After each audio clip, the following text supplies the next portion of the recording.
plantados com amor. Do café à castanha, o trabalho é feroz. Aqui o produtor do Acre tem voz.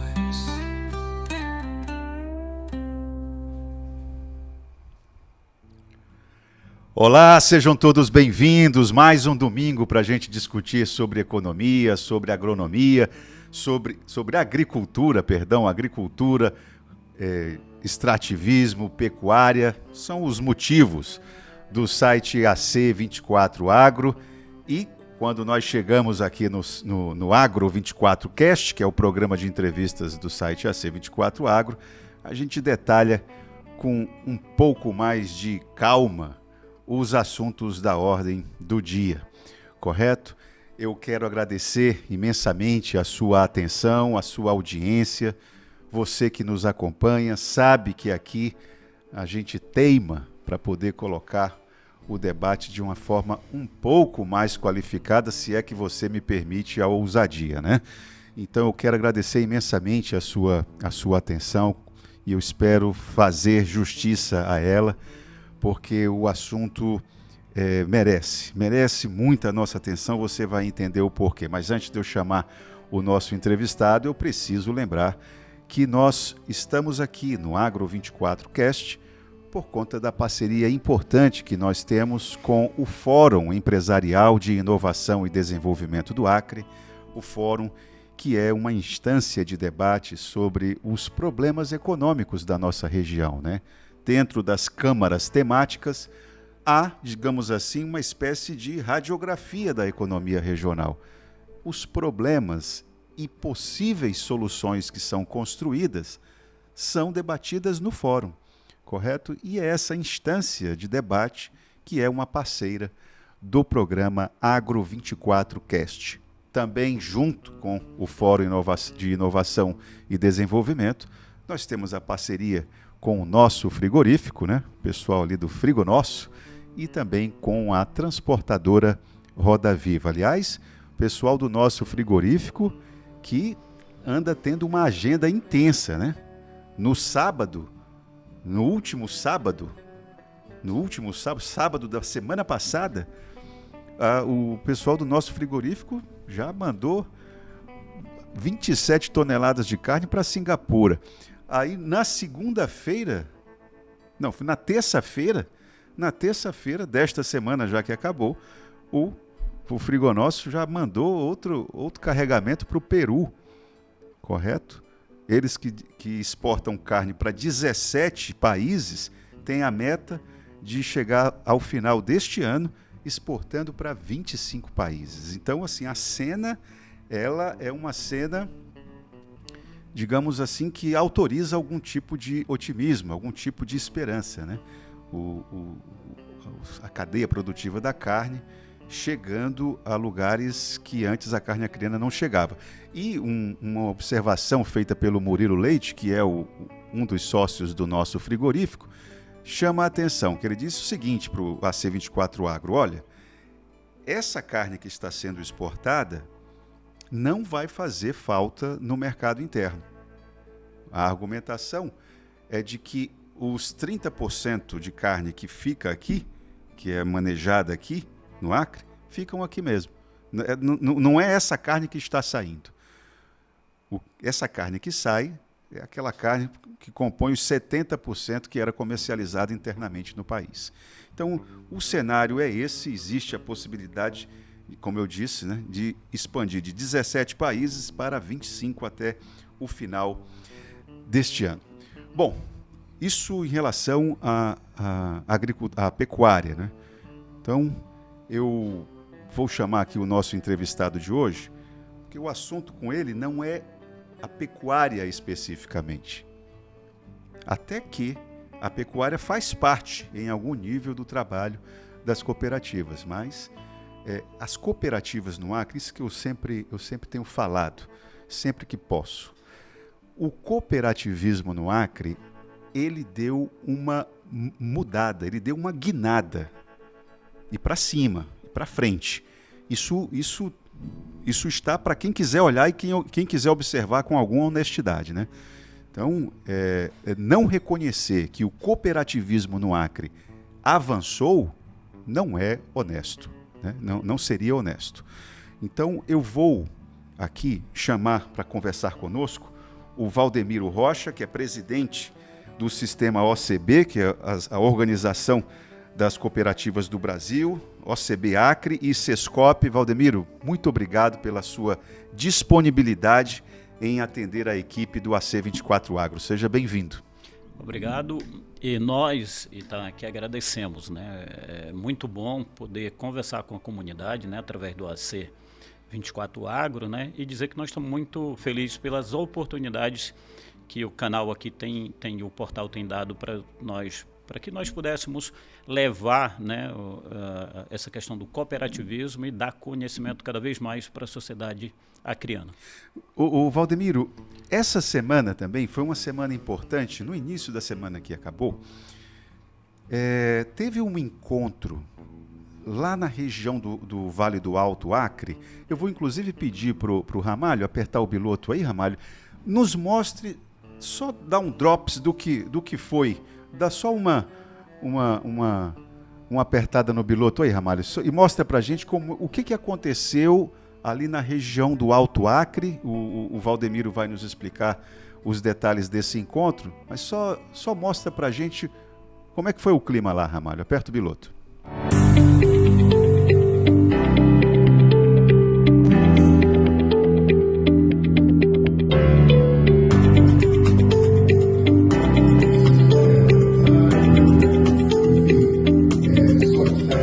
Aqui nesse seminário que é muito importante para o movimento agroextrativista da região do Alto Acre e para o nosso cooperativismo, porque as cooperativas estão tendo a oportunidade de apresentar todos os seus desafios, as suas prospecção de bons negócios, mas principalmente a possibilidade de ampliar os seus negócios, seus resultados econômicos a partir de uma maior interação com as instituições públicas.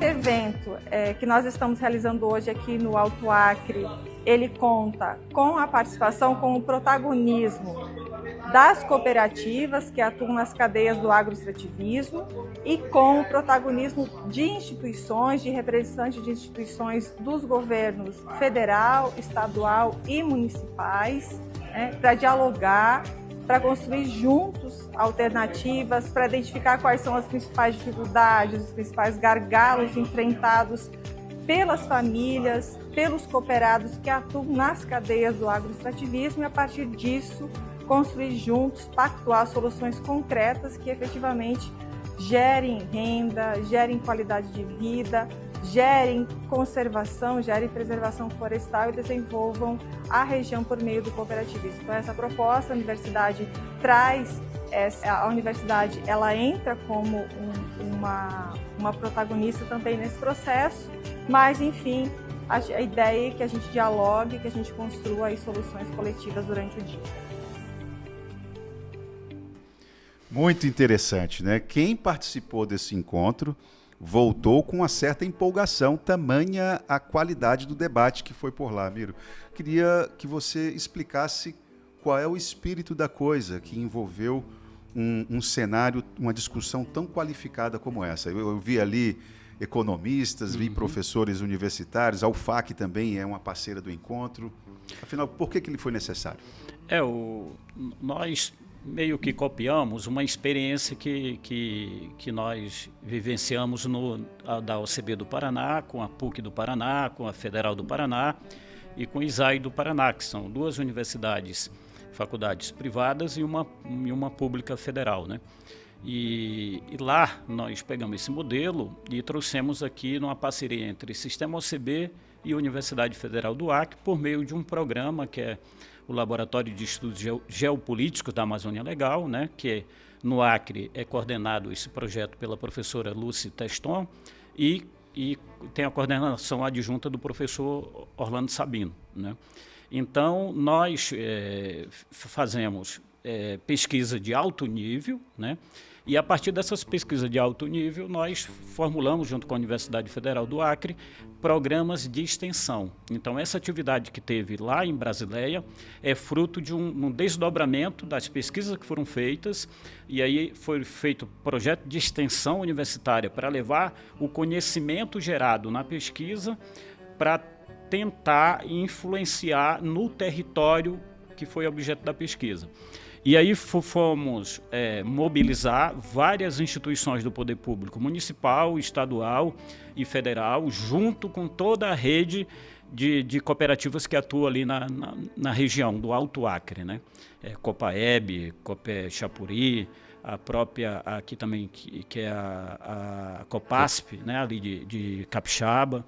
E a ideia era fazer uma mobilização, juntar as instituições desses poderes que eu citei, né, municipal, estadual e federal, junto com a universidade, sob a coordenação da universidade e a coordenação do Sistema OCB do Acre, para que nós possamos, de fato, influenciar para melhor na formulação e execução de políticas públicas naquele território. Qual a dificuldade de se encontrar uma solução para equações que são postas? Eu estou formulando essa pergunta de uma maneira um pouco genérica para chegar em um cenário bem prático, bem concreto.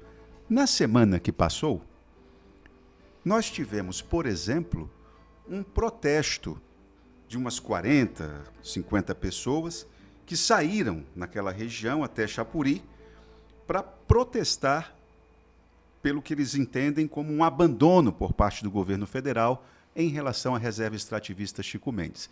Então, eu entendo que todo esse conhecimento que esteve ali reunido, professores universitários, economistas, cientistas políticos, estava todo mundo ali.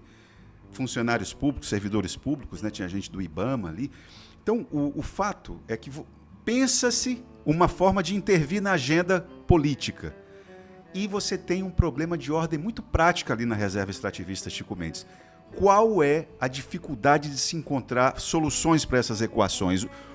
Os poderes públicos constituídos não estão entendendo o que o cooperativismo está apresentando, Miro? É um grande desafio, como você acabou de falar, o grande desafio é convencer as prefeituras, governo do estado e o próprio governo federal, de além do que a gente chama políticas de comando e controle, quer dizer, de fiscalização, de punição, levar as políticas de fomento, né? Levar as políticas, executar políticas, por exemplo, de melhoria dos ramais, das pontes, garantir o direito de ir e vir das pessoas no primeiro momento, e no segundo momento, quando você garante vias trafegáveis o ano inteiro dentro da reserva, você resolve um outro problema, que é o problema de você levar insumos para as propriedades lá dentro da reserva e também tirar a produção, seja a produção extrativista ou seja a produção, o que a gente chama de agricultura de base familiar, né? Porque o extrativismo, ele oferece para o extrativista que ali está, que também pratica a agricultura familiar, uma determinada renda, mas você tem que complementar essa renda, e esse foi o grande debate, é o que a gente está chamando de agroextrativismo dentro da reserva Chico Mendes.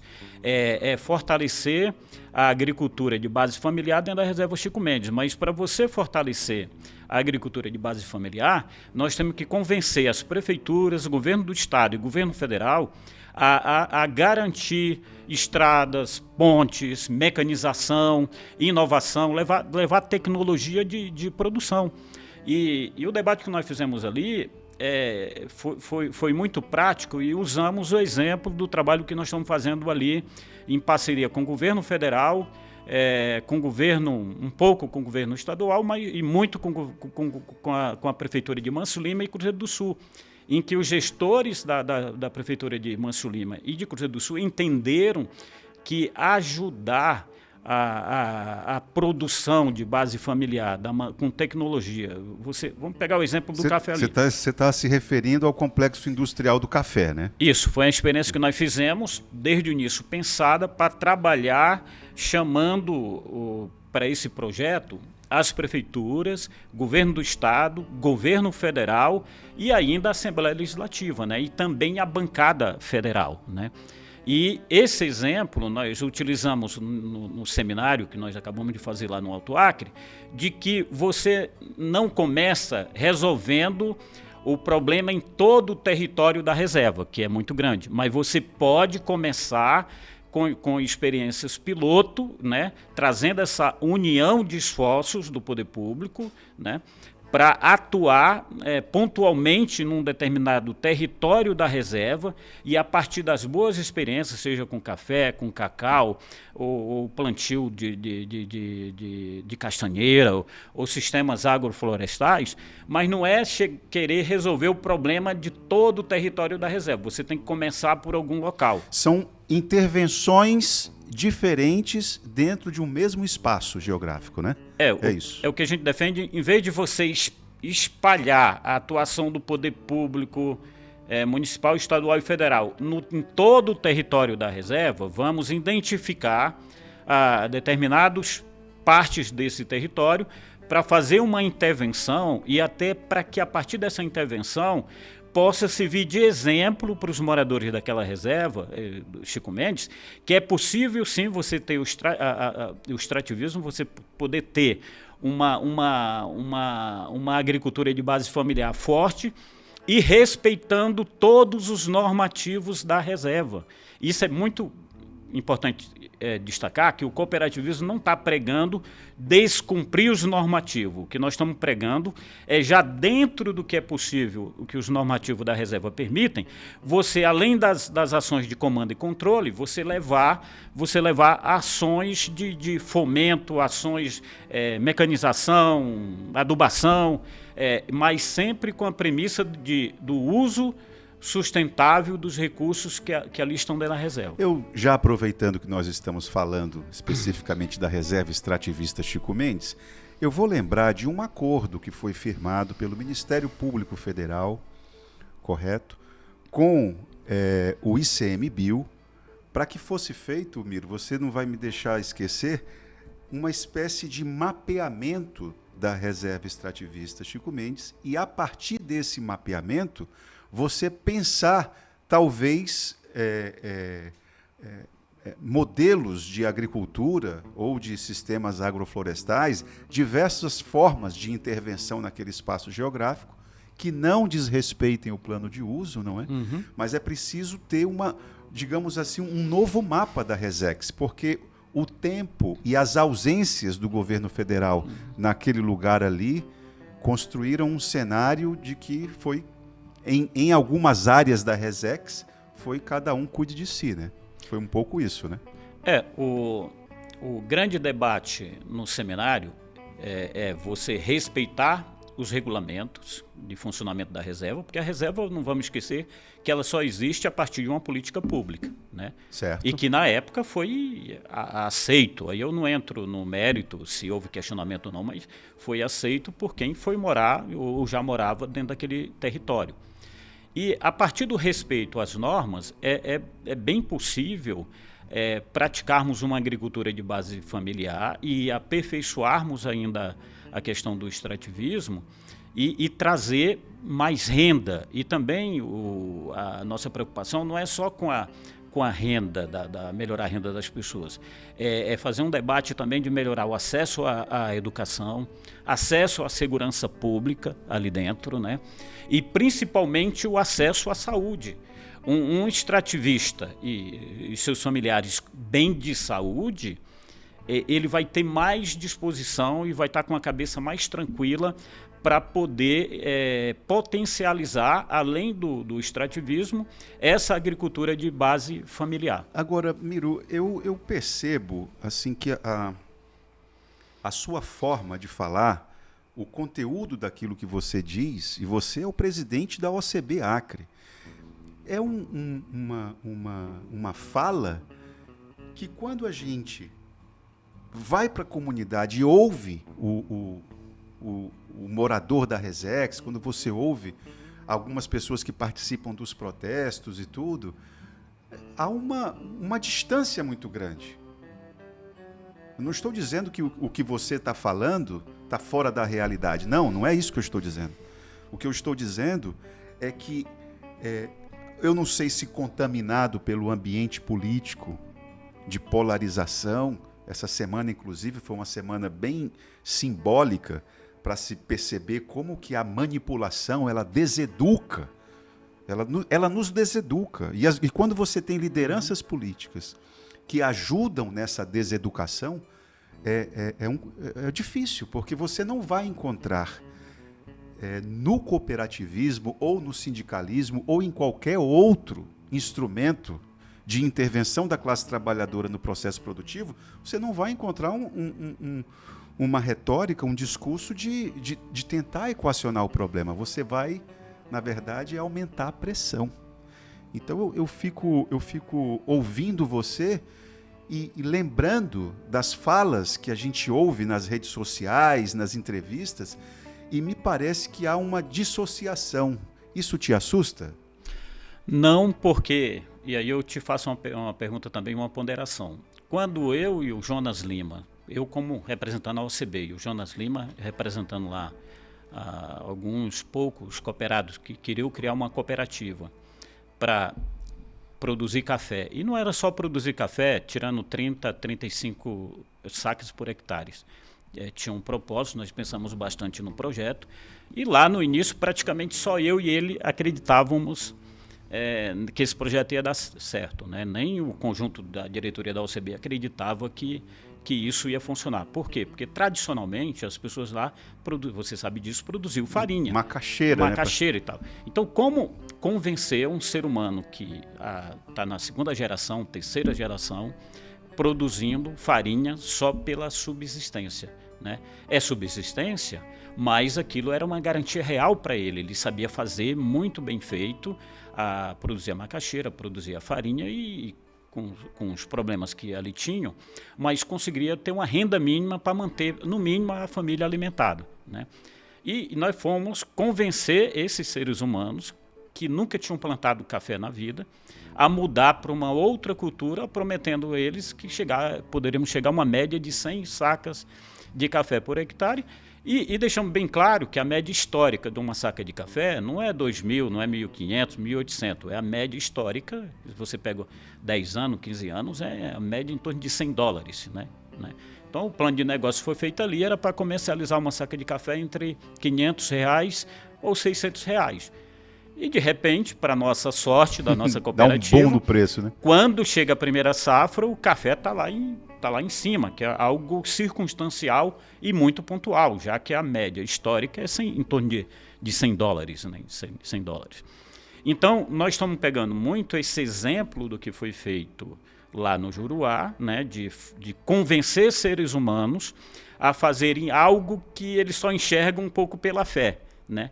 Então, é por isso que eu digo que as cooperativas que estão fazendo esse debate ali no Alto Acre, estão fazendo também em cima de ações concretas, né?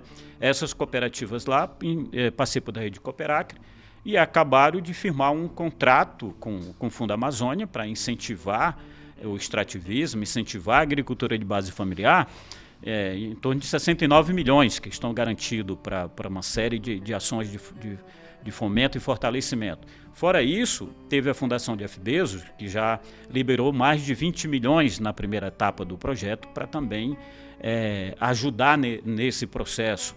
Além disso, a BDI, né, a Agência Brasileira de Desenvolvimento Industrial, está aportando também, já está na conta e daqui a uns dias já vão estar inaugurando algumas plantas, né, de beneficiamento do café. E temos a agroindústria lá em Acer Brasil mesmo, vai ser inaugurada daqui a uns tempos de beneficiamento da polpa da fruta.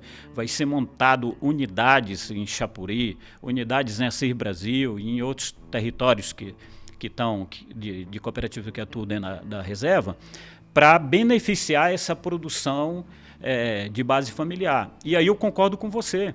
Esse trabalho que o cooperativismo faz, e eu defendo que seja feito de uma maneira em que você começa por 10, 15, 20, 30, como nós fizemos lá em Mâncio Lima. Lá em Mâncio Lima, que agora contaminou Cruzeiro do Sul. O prefeito está entrando lá da maneira correta, dentro das nossas metodologias, o prefeito Zequinha. E está tomando conta ali os empresários também individuais que têm condições de desenvolver a agricultura lá, também a partir do exemplo desses cooperados nossos, estão entrando forte.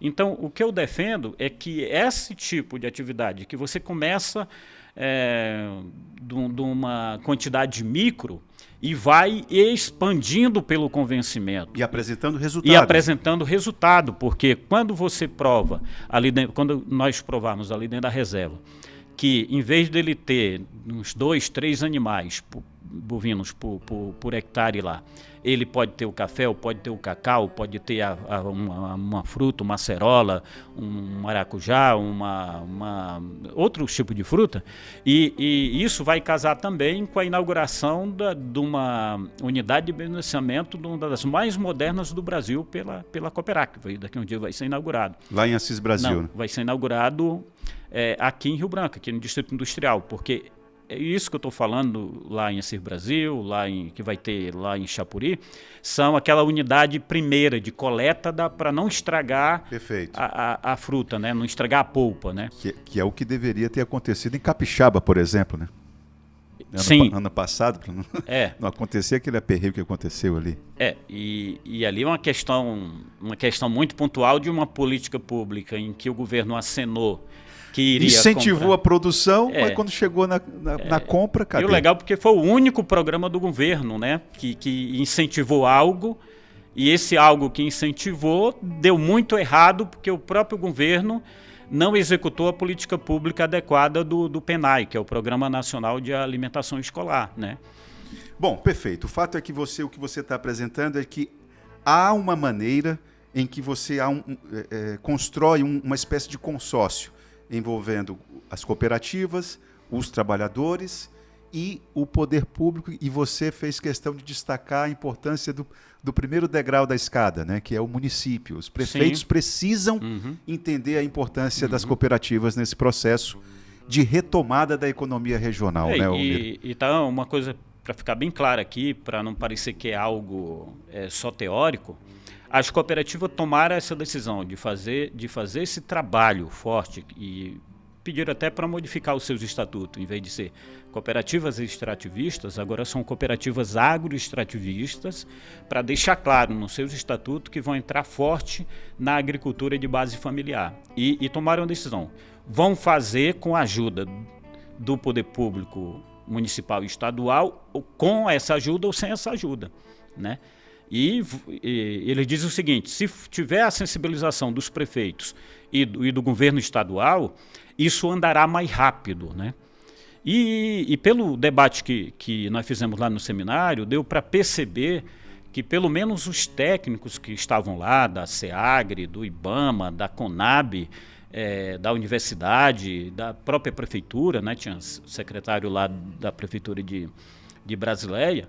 O que ficou claro é que eles, a meu ver, ficaram convencidos de que é possível executar, porque já existe uma considerável quantia de recursos sendo aportado, não é algo teórico que, quem sabe, daqui 1 ano, 2, 3... Não, já é prático. É prático.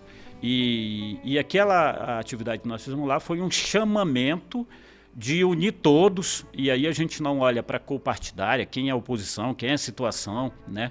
O cooperativismo tem como premissa o seguinte: quem quiser ajudar será bem-vindo, e quem não quiser ajudar será cobrado, né? Será cobrado porque esse tipo de política pública que nós estamos debatendo para que exista junto a esses cooperados do Alto Acre, na maioria está no PPA das prefeituras, está no PPA do governo estadual e está no PPA do governo federal.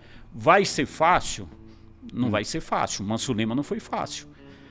As pessoas lá diziam: quando vocês produzirem café em Manso Lima, não vai ter como beneficiar. Se beneficiar, não vai ter para quem vender, né? E você ouvir isso diariamente, isso deixa uma perturbação, né? Mas como tem essa experiência que as cooperativas já acumularam no extrativismo, né? Porque tem a unidade de beneficiamento de castanha, unidade de beneficiamento da própria o látex de seringueira nativa, né? E ali tem Sena Madureira, a unidade de beneficiamento do látex de seringueira nativa, e tem aqui em Rio Branco e tem em Chapuri essa unidade de beneficiamento da castanha. Então, essas cooperativas que vão tocar esses projetos, elas já têm maturidade suficiente de como fazer os processos funcionarem. Preciso fazer aqui pontuar, você está citando várias vezes o complexo industrial do café de Mâncio Lima, e uma personagem importante para que esse empreendimento fosse o sucesso que é hoje, foi a ex-deputada federal Perpétua Almeida, que na época ela era uma das diretoras da Agência Brasileira de Desenvolvimento Industrial, né, a ABDI. Então, assim, só pontuando para não nos acusarem aqui de omissão de um fato, né? Me parece que o papel da ABDI no complexo agroindustrial ali do café em Mâncio Lima foi importante, né, Miro? Não, é por isso que eu citei a ABDI ainda há pouco, porque se não fosse o apoio do governo federal via a Agência Brasileira de Desenvolvimento Industrial e com a sensibilidade política e técnica da Perpétua, né, porque a Perpétua ela tem algo que é extraordinário que eu vejo. Ela apoia, mas apoia dentro da técnica, né? Ela não diz, eu quero que seja feito assim. Não, ela disponibiliza a ajuda, né? Ali, que vamos lembrar que tem uma unidade já pronta e funcionando, que começou a funcionar antes da inauguração, que é ali em Mâncio Lima, que consumiu mais em torno de uns 10 milhões, né? Tem agora uma que está sendo construída em uma outra unidade de beneficiamento em Cruzeiro do Sul, que eu acho que vai consumir uns 8 milhões de reais na sua totalidade. Tem um outro empreendimento que aí beneficia a saída de uma cooperativa nossa em Feijó, que vai superar os 5 milhões também. E vamos ter aqui mais 2 unidades bancadas pela BDI, que é uma ali em Acrelândia, no Distrito Industrial de Acrelândia, também que vai levar no mínimo uns 6, 7 milhões. E temos uma outra ali me falou a memória, mas vamos ter uma, não sei se é na Cooperlib, mas 2 aqui no Baixo Acre. Então, se somarmos tudo, o governo federal, via a BDI e com a acessibilidade da Perpétua, trouxe mais de 40 milhões para o setor cooperativista, né? E isso é essa parte. E agora essa parte do Alto Acre é esse recurso do Fundo Amazônia, que é governo federal, Ministério do Meio Ambiente, né? Que teve ali, que teve a ministra teve conosco aqui na Cooperac, passou uma tarde inteira com toda a sua equipe, quando estava debatendo esse projeto. Para você ter uma ideia que as coisas não são fáceis, para que a Cooperac pudesse receber esse projeto de 69 milhões, via Fundo Amazônia, que quem opera é o BNDES, mas antes tem que passar num conselho lá que é coordenado pelo Ministério do Meio Ambiente. Então foi feita uma alteração, um aperfeiçoamento das normas com a intervenção da ministra, né? E depois no BNDES nós tivemos também a colaboração do ex-presidente da Apex, que foi o Jorge Viana, que de maneira incansável ele atuou junto ao BNDES, sensibilizando desde a diretoria do BNDES até os técnicos ali, para que esse projeto não fosse assinado ainda este ano, né? Muita gente que está nos assistindo agora, muitos empresários, quando ouvem você falando essas cifras e relacionando essas cifras com as decisões de governo para incentivar o cooperativismo, tem muito empresário que se arrepia de raiva. O que você responderia para eles, Valdemiro? Porque eles entendem o seguinte: Itaã, rapaz, esse governo generoso só com essas cooperativas, enquanto nós aqui da iniciativa privada, que geramos riqueza, estamos aqui urrando. O discurso é esse. O que você responderia? O que eu digo é que está sobrando dinheiro. Se você for ver os editais que foram abertos, tanto para o setor, não discrimina se é cooperativo ou se é pequenas indústrias, tudo é muito dinheiro que tem saído nos editais. Agora você leva, em média, 2 a 3 anos para elaborar um projeto desse. Você elabora a primeira versão, tem a segunda versão, tem a terceira, tem a quarta, tem a quinta. Então, se você não tiver uma equipe técnica no grau de excelência, né, você não consegue captar esse tipo de recurso. Não é tão fácil assim. Não é tão fácil. O recurso, ele está sobrando, né, se você tiver bons projetos, né. Se esse setor que você está citando, fizesse bons projetos, além do mais, o setor cooperativista, além de ter, hoje em dia, bons técnicos, nós contratamos técnicos no grau de excelência para poder captar esse tipo de recurso, né? Esse recurso ele tem que, para que alguém possa alertar um BNDES, qualquer que seja a fonte de recurso, né? Um Fundo Amazônia, outros recursos, você tem que ter bons projetos. Tendo bons projetos, aí você tem que trabalhar uma forte articulação institucional, utilizando a Federação de Agricultura e Pecuária, utilizando a Federação de Indústria, utilizando a Federação do Comércio, né? Porque quando você tem bons projetos, se tiver bons projetos, você vai e faz reuniões como nós fizemos. Eu participei de reuniões no Ministério do Meio Ambiente, quando foi para aperfeiçoar as normas, participei de reuniões lá dentro do BNDES, né? Participei de reuniões em outros ministérios, e você tem que ser insistente, você não pode querer vencer as dificuldades, chega lá e é como se tivesse um almoço ou um jantar já pronto, do jeito que você gostaria que fosse.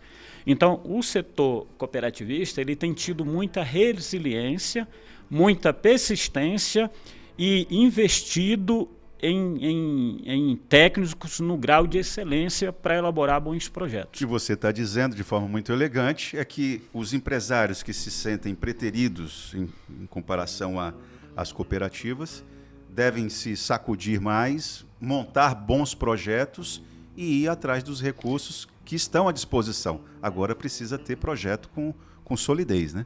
E vou dar só um exemplo. Esse do fundo, só um deles, esse do Fundo Amazônia, BNDES, demorou uns 3, 4 anos, né, de aperfeiçoamento para que a técnica do projeto estivesse à altura de uma tomada de decisão para assinatura e liberação inicial do recurso. Então, eu não vejo muito, né, e aí não vou entrar muito na questão particular das outras instituições de representação aqui, né, do Estado, mas você tem que ter resiliência, persistência e não pode ser muito orgulhoso. O cara diz, olha, eu não gostei dessa vírgula aqui nesse lugar, tira a vírgula. Tira a vírgula, mesmo, tira não a é vírgula. por causa... Esse projeto está frágil tecnicamente, contrata a melhor consultoria que existe no Brasil. Você pode investir 50, 100, 200, 300, até R$1 milhão para captar 50, para captar 40. Agora eu vou te fazer uma provocação. Você falou do Fundo Amazônia, você falou da Fundação Jeff Bezos. Eu queria dizer o seguinte, te lembrar, na verdade, porque o que eu vou falar aqui não é novidade para você. Tem muita gente que observa o Fundo Amazônia e a fundação dessa filantropia, sobretudo norte-americana, com muita desconfiança. E não demora para dizer que tudo isso aí é uma esmola que nos dão aqui para a região amazônica para que nós não nos desenvolvamos. E aí? A resposta que nós temos do setor é tipo assim, né? Para você fazer qualquer atividade produtiva no Acre ou no Brasil, você precisa de um capital de giro inicial, né? A partir desse capital de giro inicial, que você consegue através dessas instituições que eu citei aqui, você vai transformar vidas, né? Você vai transformar a vida, você tem que ter aquele início. Vamos pegar uma pessoa que não tem condições de implantar meio hectare de cacau. E aí uma cooperativa consegue um recurso para ele implantar meio hectare de cacau ou até tal. Como está sendo feito em Cruzeiro. Lá 2.000 plantas de café no nível top de técnica de tudo. Essa pessoa jamais, se ela cuidar disso, jamais ela voltará a estar numa situação de vulnerabilidade econômica e, consequentemente, social. Então, a resposta que eu dou é isso, é usar bem. É claro que nós não somos inocentes de achar que não pode ter interesses outros nas instituições que nos apoiam. Mas o que mais importa para nós é o que nós vamos fazer com esse aporte e com esse apoio. E a ideia é que não seja um cooperativismo para manter as pessoas em situação de vulnerabilidade econômica, só no máximo se alimentando e sobrevivendo. Mas é um cooperativismo que transforme a pessoa, principalmente, primeiro tendo mais renda, e a partir de ter mais renda, ele vai poder investir isso formando melhor os filhos, tendo acesso aos serviços de saúde. Então, para nós, é transformar possíveis limões, né, e fazer uma boa limonada. Perfeito. Nós já estamos, Miro, me perdoe, que nós já estamos com 40 minutos de entrevista e eu nem percebi direito. Vou te fazer uma outra provocação, a última. O cooperativismo no Acre matou o sindicalismo? Ele não matou o sindicalismo, né? Mas nós, por incrível que pareça, nós julgamos importante, principalmente no meio rural, a presença do sindicato e a presença até das associações, né? Porque na maioria das nossas cooperativas que atuam no meio rural, o associativismo e o sindicalismo, ele luta pela melhoria do ramal, ele luta pela melhoria das pontes, ele luta pela melhoria da infraestrutura, né? E é claro que eu também sou um pesquisador da área, né? Na área de ciência política, sociologia e tudo, e entendo que realmente o movimento sindical rural sofreu um baque, né? Mas não tira a sua importância, né? O cooperativismo, nós valorizamos muito o sindicalismo rural e o associativismo rural como instituições que podem contribuir conosco, porque nós focamos muito no econômico, né? Exato. Muito no econômico para melhorar a situação econômica das pessoas. A perna política do cooperativismo me parece meio enfraquecida por cálculo, ou eu erro?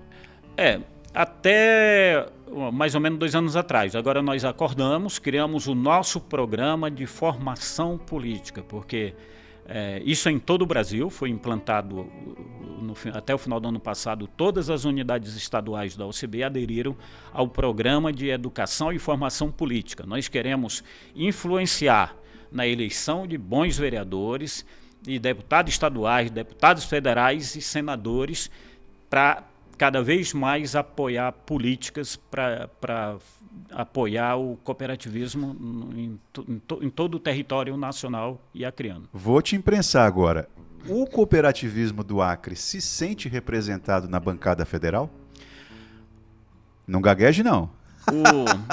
Por incrível que pareça, e aí eu não estaria reconhecendo, mesmo a nossa bancada federal.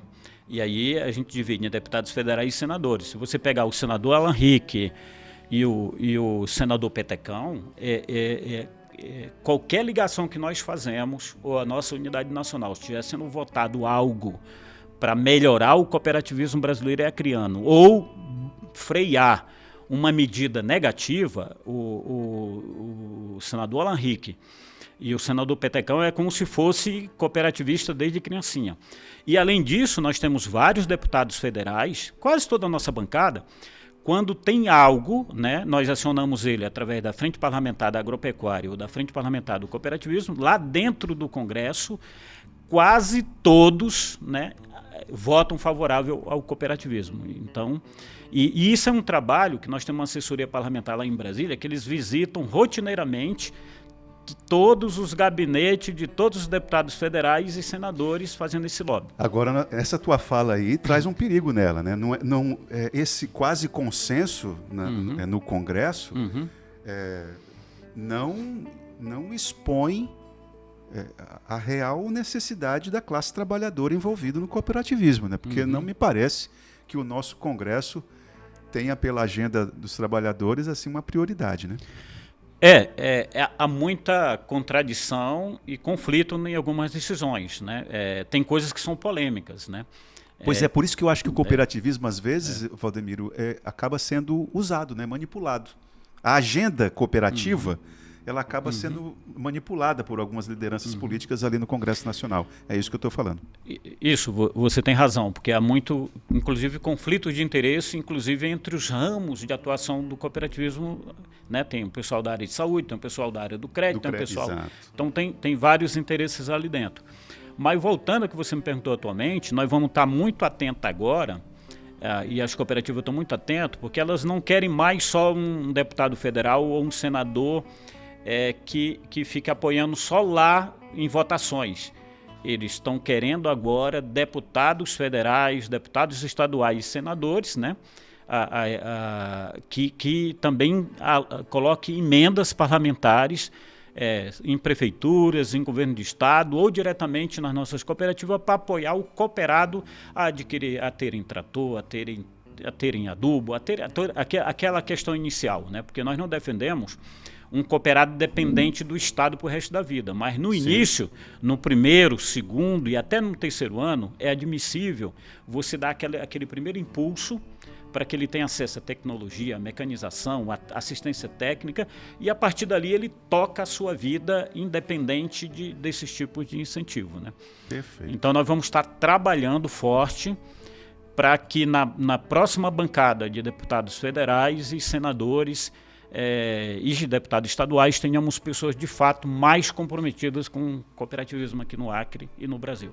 Valdemiro Rocha, presidente da OCB Acre, muito obrigado pela sua vinda, pela sua participação aqui no nosso programa. Eu que agradeço, né? Tanto o AC24 Agro, né, como o AC24 Horas, que tem dado assim, um espaço extraordinário para o cooperativismo, né? E a gente se sente muito feliz de poder comunicar e às vezes uma entrevista como eu estou tendo agora pode despertar uma comunidade, pode despertar uma parcela da sociedade a utilizar o cooperativismo como um instrumento de organização econômica, né? Muito importante essa sua fala, e aqui eu vou só lembrar, a fala dele, sobretudo esse finalzinho da entrevista, é um grito, principalmente para você que está ensaiando uma candidatura à Câmara Federal ou ao Parlamento Estadual. Perceba o que uma parte importante da nossa economia está dizendo, né? Ele representa o cooperativismo no estado do Acre e perceba como que o cooperativismo está entendendo o cenário político, né? O cooperativismo quer intervir mais. Então você que está aí ensaiando uma candidatura, perceba a importância. Se você ainda não percebeu, comece a estudar, porque eu acho que vale a pena.